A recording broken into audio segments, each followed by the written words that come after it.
Okay, welcome back, everybody. Day 3, afternoon, Food Waste Prevention Week. Live here from the Chaplain School of Hospitality and Tourism Management, North Miami, Florida, overlooking beautiful Biscayne Bay picture postcard of Miami tourism. I'm here today with Chef John Noble Massey and with a couple of stellar students, my graduate assistant, Imani Floyd, and my teaching assistant, Corrigan DeHoe. Without further ado, I'd just love to turn this demo over and let them show you what they are cooking up. Thank you, Dr. Bushman. Welcome, folks. We're so glad that you joined us. This is our, I forget, Dr. Bushman, this is our second or third year? Fourth year. Fourth, oh my gosh, Wow. Time flies. So we're thrilled to be with you today. We hope we've got something good to share with you. We've got two of our best students here in Imani and Corrigan, and we couldn't be more thrilled that you're here. We have a recipe that we've challenged the Imani and Corrigan to develop for today that we think is going to be awesome. We'll review the recipe.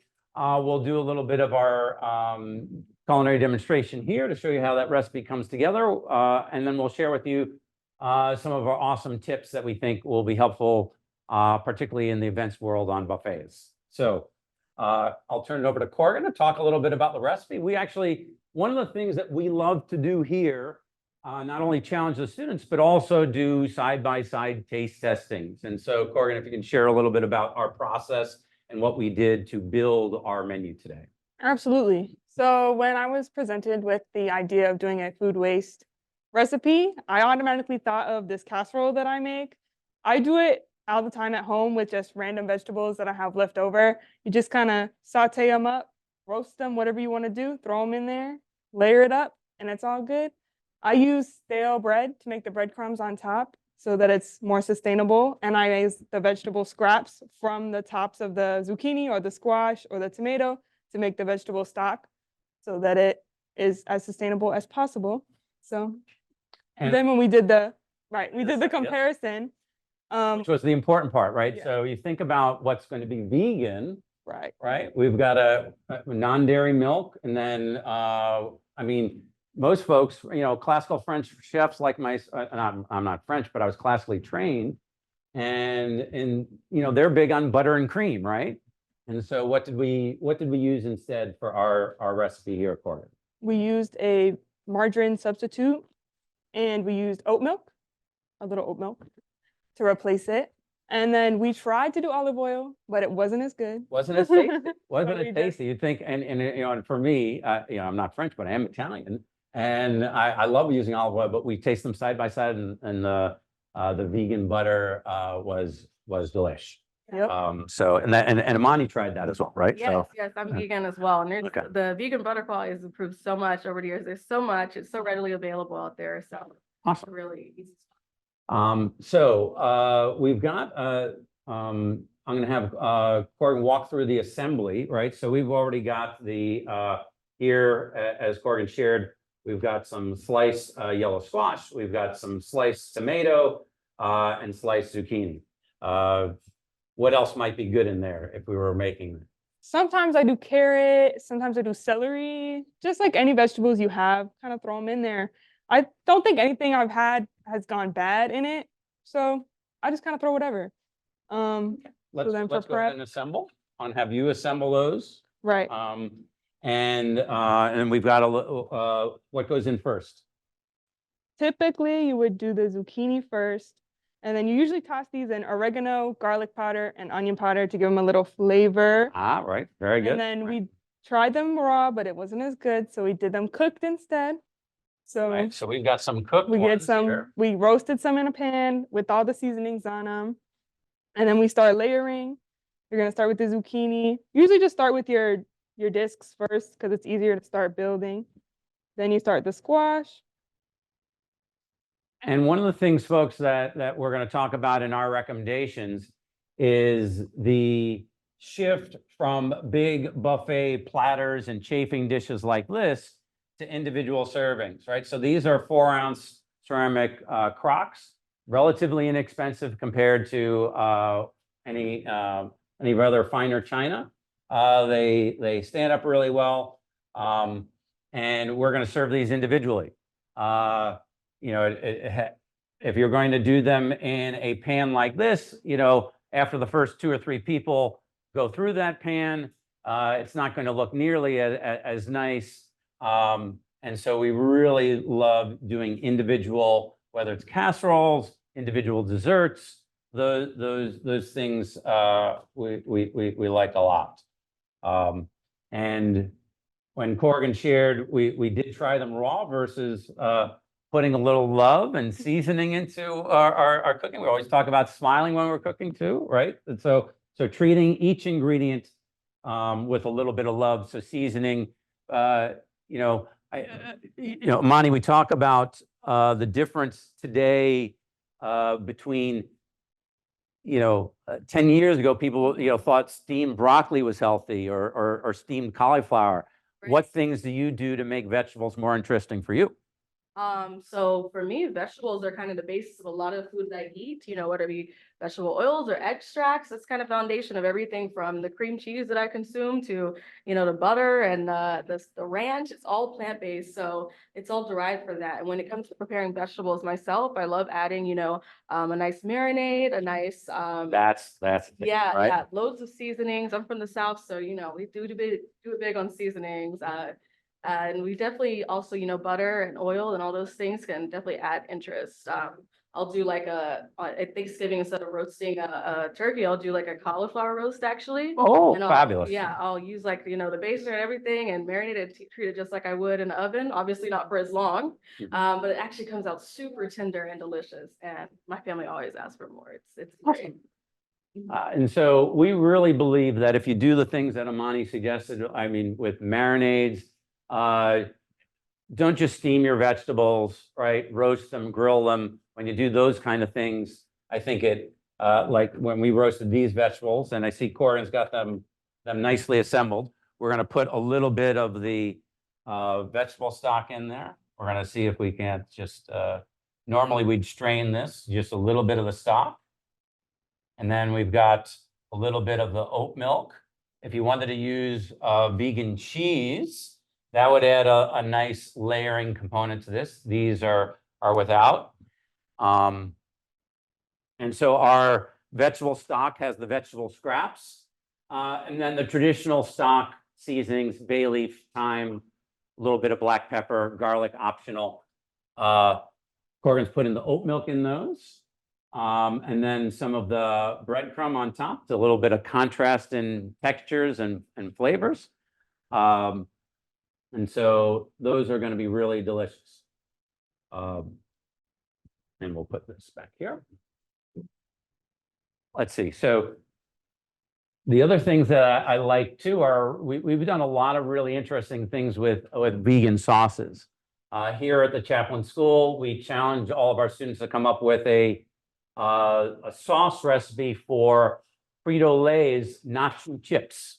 And we serve this at the South Beach Wine and Food Festival, where they served the winning sauce was a romesco sauce, but we added a little local flavor. Romesco sauce traditionally has roasted peppers. Anyone know what else? Students? Audience? Romesco sauce? Tomato? Romesco sauce, what? Tomato? It does look tomatoey, but it is the roasted red pepper that gives it this really bright color. And your choice of nuts, usually toasted almonds or hazelnuts. So that blended a little sherry vinegar.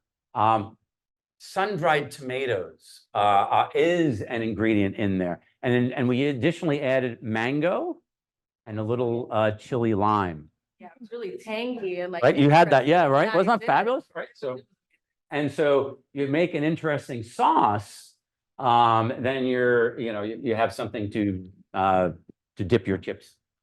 So we're going to put those in the oven. We've actually got a couple that are finishing. So I'll ask Corrigan to put those in the oven, and we'll bring back some finished product to taste, and then we'll walk you through the slide presentation, which we have. So we have some recommendations for y'all. And by the way, if you have any questions, we are happy to entertain those at any point or save those to the end. You're your choice.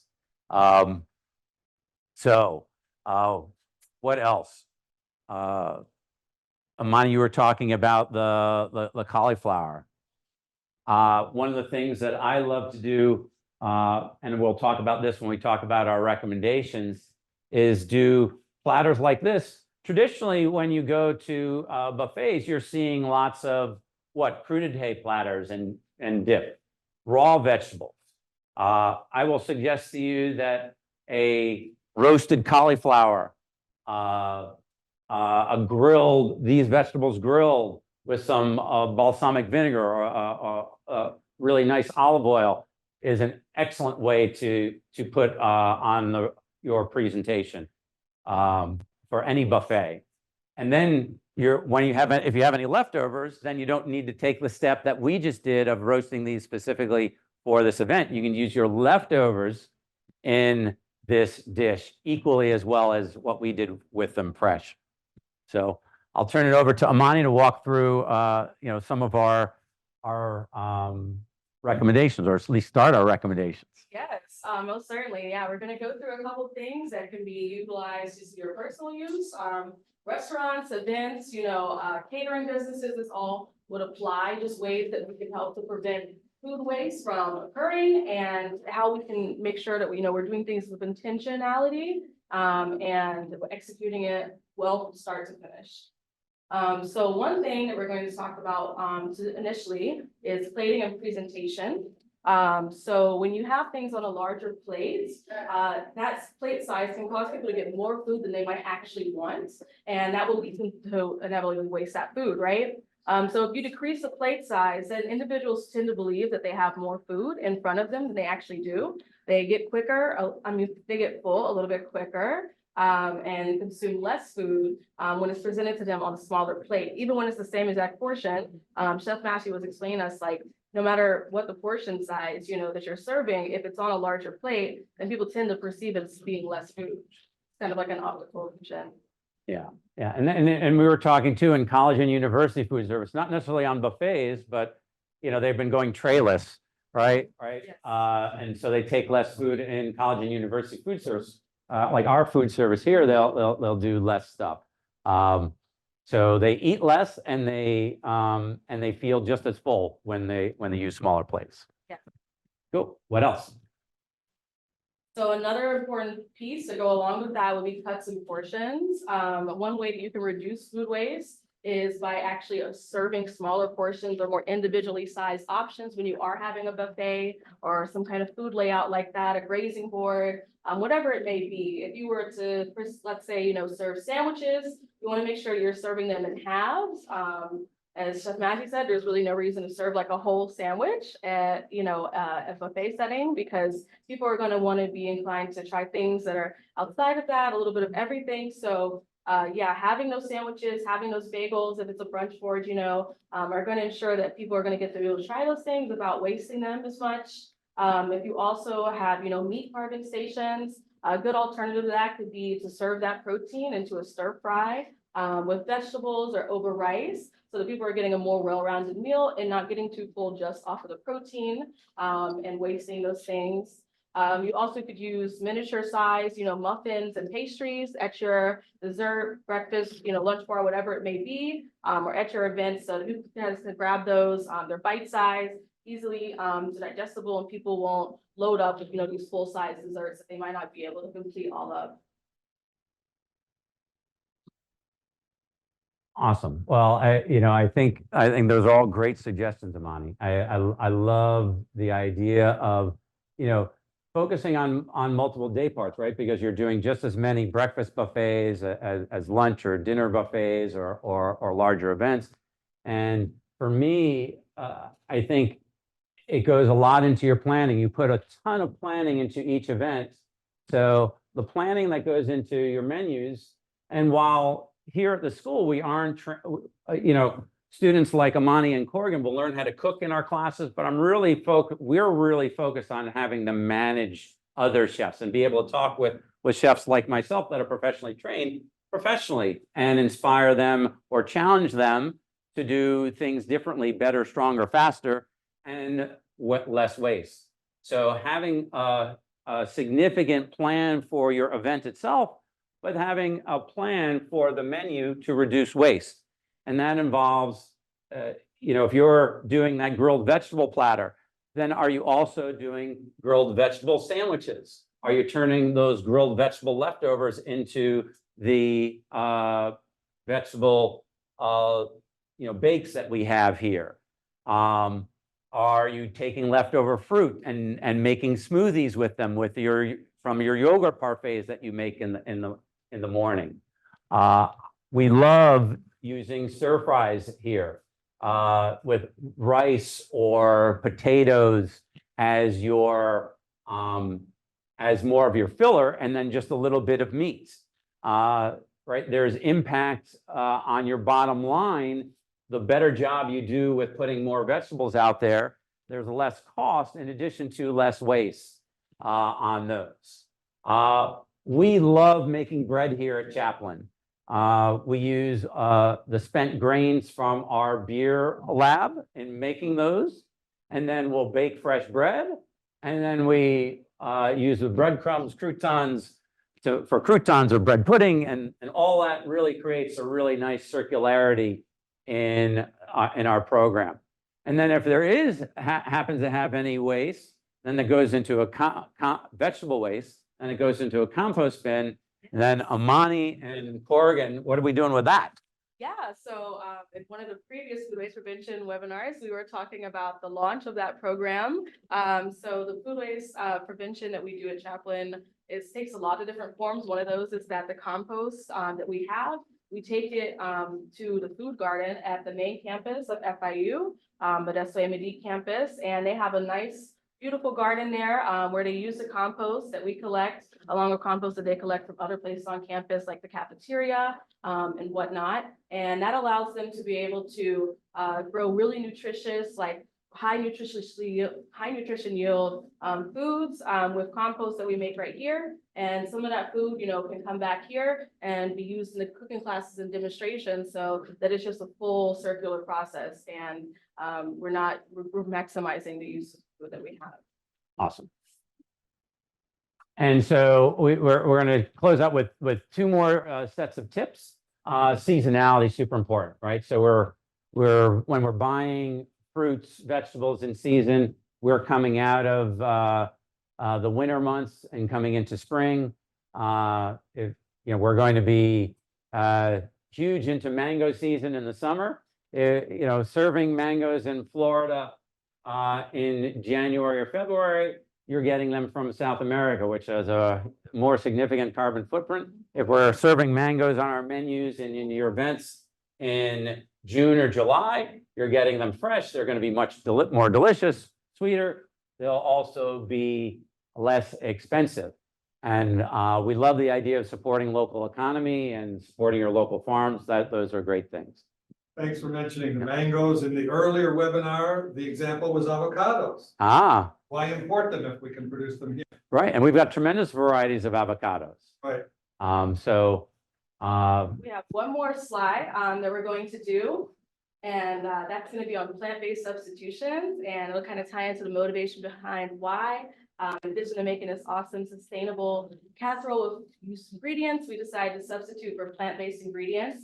So plant-based substitutions, as some of you might know, they aren't just healthy and delicious, but they do have a very large environmentally beneficial impact as well. As we were talking about carbon footprint when it comes to the transportation process when sourcing local food and how that's better. There's also a lower carbon footprint when you're using plant-based alternatives. It costs. It takes about the same amount of energy that it would take to drive a car across the entire country that it would to produce some of the plant-based meats. Sorry, could someone zoom in on the presentation a little bit? That's okay. I'll just continue with what I am able to read because some of you.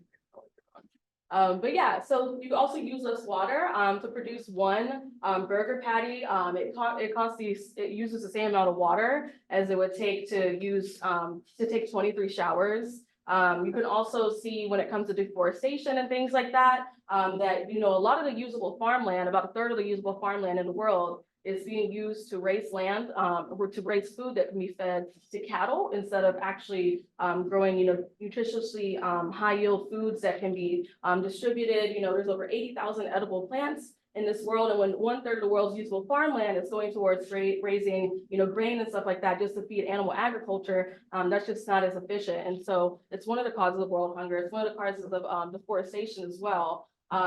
It also is important to note that when it comes to food waste prevention, you're looking to meet people with what they want, and there is a very large rising demand for plant-based substitutions.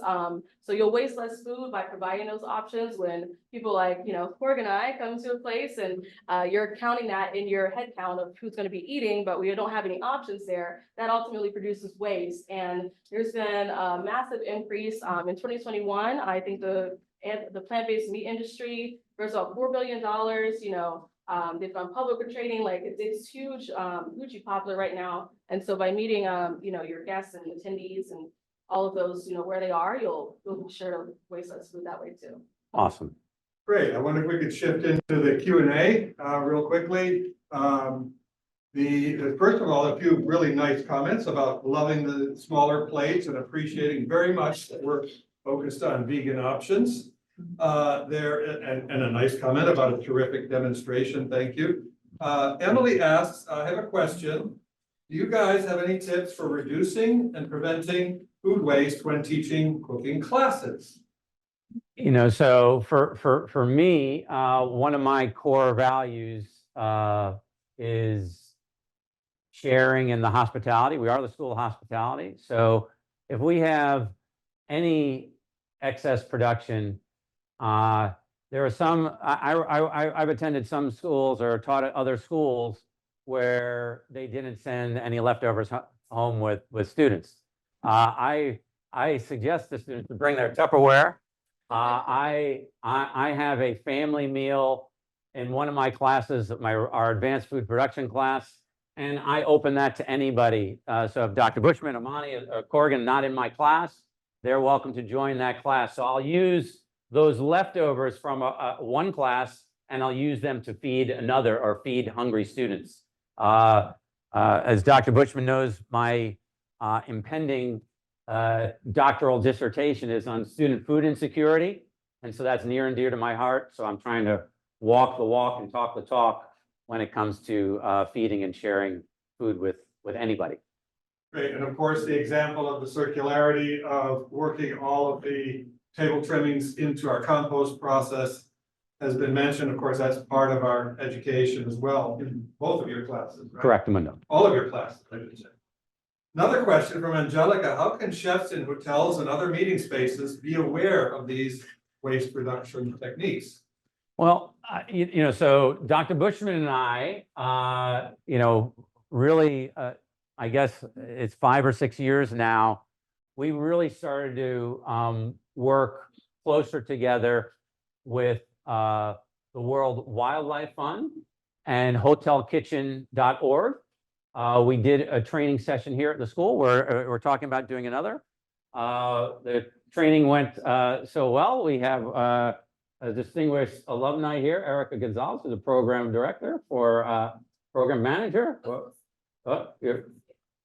Associate. Associate. Oh, I'm sorry. I'm already promoting her because I think the world of her, right?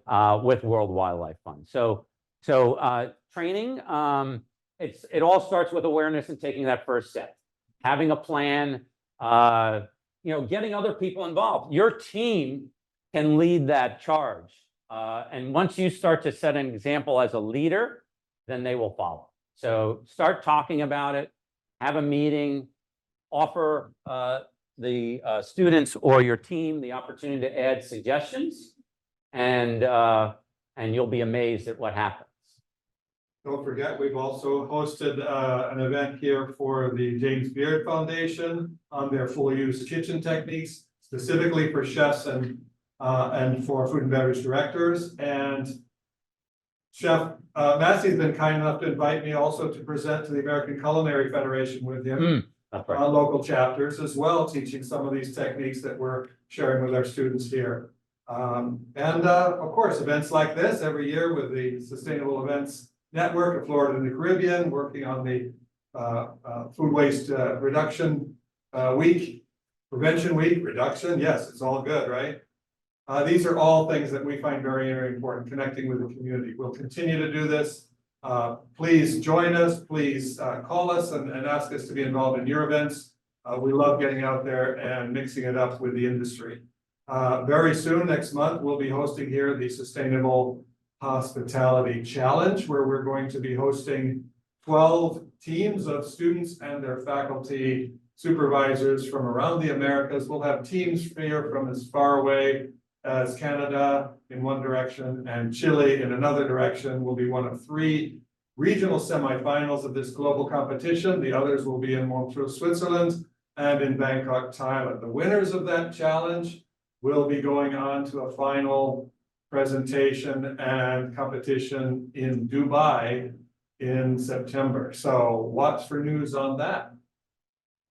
Let me check really quick if there's any other questions for you. And while you're checking that, I want to share one of the really cool pieces of knowledge that was shared with us at the initial function that we did with World Wildlife Fund. And you wouldn't think World Wildlife Fund, why is food waste prevention so important to that organization? And it was shared with us at that meeting, and Imani touched on it, is the tremendous amount of deforestation that's going out there and the loss of habitat. It's been estimated that up to 70% of the habitat loss for the animals on the planet is lost by clearing fields, deforesting forests, so that we can eat. Yeah. And there's more of that for meat than there is obviously for the raising of soybeans or veggies. Yeah, and then another point about that is that a lot of that farmland, once it's used for, to raise animal feed, it's usually depleted of the nutrients in the ground. It can take decades or, even longer for that soil to be used for anything else because of the nature of the food that they're growing for these animals. They're not of the, highest, they're